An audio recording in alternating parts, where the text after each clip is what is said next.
Gereja itu pada hakikatnya adalah persekutuan. Gereja itu hanyalah gereja kalau bersatu. Pengalaman perjumpaan orang-orang pribadi-pribadi yang berbeda-beda ini, itu yang disatukan menjadi rumah Allah. Kita satu.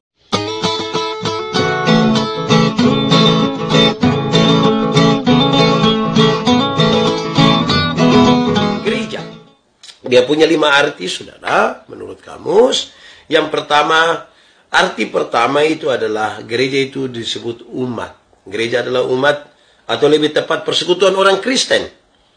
Arti ini diterima sebagai arti pertama bagi orang Kristen. Jadi gereja pertama-tama bukanlah gedung. Gereja bukan gedungnya. Gereja orangnya. Gereja adalah persekutuannya, bukan gedungnya. Yang kedua, saudara-saudara, arti kedua adalah sebuah perhimpunan atau pertemuan ibadah umat Kristen. Itu disebut gereja.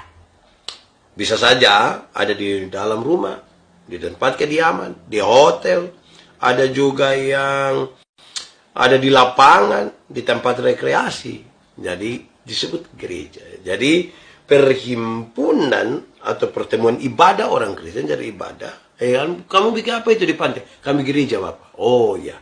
Itu yang dimaksudkan. Jadi gereja adalah perhimpunan umat Kristen dalam ibadah. Ketiga. Arti ketiga ialah mazhab atau aliran. Denominasi di dalam ajaran dalam agama Kristen. Misalnya ada GBI, ada GSJA, ada Gemit, ada Protestan, ada Katolik. Ini adalah aliran ini. Saya kira ini menjadi catatan penting buat kita. Yang keempat, arti dari gereja adalah lembaga atau administratif. Bersifat sangat administratif. Daripada sebuah mazhab Kristen. Contohnya, misalnya Gemit, contohnya Gemim, GKI, dan lain sebagainya. Itu pengertian gereja.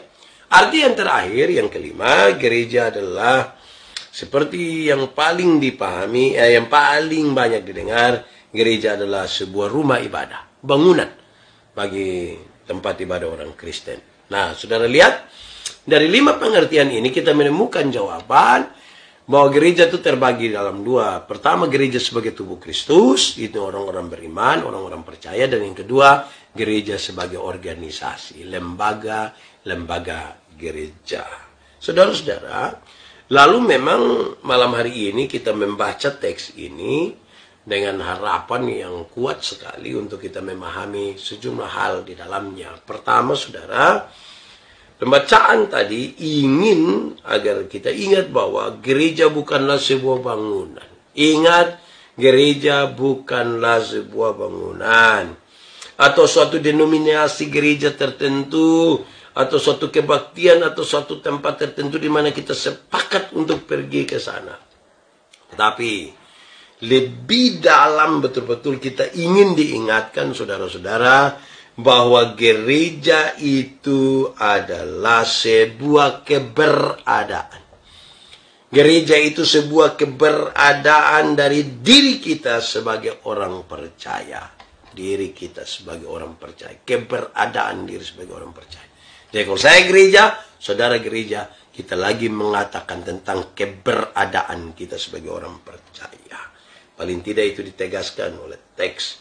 Atau yang berikut, saudara-saudara, orang beriman baik yang Yahudi atau bukan Yahudi dapat datang kepada Bapa melalui Kristus. Baik Yahudi, baik bukan Yahudi. Kita semua bisa datang kepada Bapa melalui Tuhan Yesus. Dialah jalan itu. Ini sekaligus untuk menyatakan kepada kita soal dominasi Yahudi yang sangat tinggi. Kadang-kadang orang Yahudi berpikir mereka sudah yang paling bisa memahami semuanya. Mereka yang bisa datang kepada Bapa, orang lain tidak. Nah, dong Yahudi saya Timur, kalau hanya orang Yahudi yang bisa pergi kepada Bapa, lalu saya Timur tidak bisa. Nah, ini jadi masalah. Efrida Biring, Herman Sianto, itu mau pikir mana? Isina Tunis. Karena kita bukan Yahudi. Ya Tuhan bisa memberikan kesempatan untuk semua orang, baik Yahudi, bukan Yahudi, bisa datang kepada Bapa. Orang beriman Yahudi dan bukan Yahudi didamaikan oleh Allah menjadi satu tubuh. Ini menegaskan hal yang tadi saya sampaikan. Kemudian keduanya memiliki jalan masuk ke dalam satu roh kepada Bapa. Yahudi atau bukan Yahudi didamaikan. Jadi kalau kita menyebut gereja, mereka menyebut gereja, mestinya kita bersatu. Kita didamaikan. Untuk apa? Untuk kita memiliki jalan masuk kepada Bapa itu. Dan ini penting bagi kita.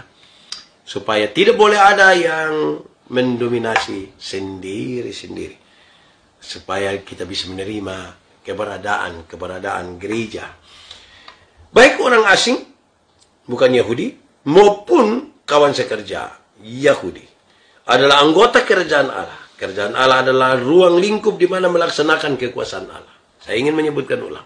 Kerajaan Allah adalah, karena Yahudi bukan Yahudi adalah bagian dari anggota kerajaan Allah, maka ini adalah ruang lingkup. Sekali lagi, ruang lingkup di mana Allah melaksanakan kekuasaannya. Jadi, kalau di gereja saya, atau saya adalah gereja ini, saudara adalah gereja itu, lantas pada kita, Tuhan sebut, ini ruang lingkup ini, di mana pemerintahan Allah harus terjadi di sini.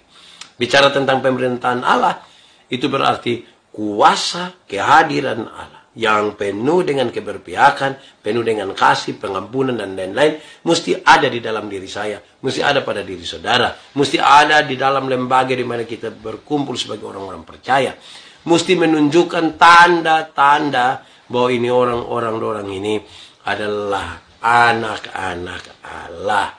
Mereka itu adalah anggota dari kerajaan Allah, di mana pemerintahan Allah berlaku mutlak, bukan pemerintahan dirinya, bukan kekerasan hatinya, bukan segala macam hal yang berkaitan dengan kemunafikan dan hal-hal dari kemanusiaan yang menghambat. Ini arti yang sesungguhnya. Saudara-saudara, semua orang beriman dilahirkan dari Allah ke dalam rumahnya. Jadi orang-orang beriman dilahirkan oleh Allah. Menurut teks ini penting sekali bagi kita supaya kita tahu bahwa iman itu Tuhan berikan buat kita untuk kita percaya kepada Tuhan Allah. Kita semua yang kemudian menyebut diri beriman itu kita mestinya bersama-sama, tidak saling menghilangkan, tidak saling menjatuhkan, tidak saling mengkhianati, tapi kita bersama-sama kan kita dilahirkan oleh Allah. Saudara-saudara, orang beriman atau orang-orang kudus bersifat individu, saudara. Sebenarnya rumah Allah bersifat korporat dan menghasilkan kerajaan Allah. Ini saya harus pelan-pelan di sini. Orang beriman itu bersifat individu. Pengalaman perjumpaan kita beda-beda. Ibu Dwiyanti ini kan punya pengalaman berjumpa dengan Tuhan itu beda-beda. Nyong O juga. Pengalaman berjumpa dengan Tuhan itu beda. Masing-masing kita beda. Pengalaman dan saya juga beda.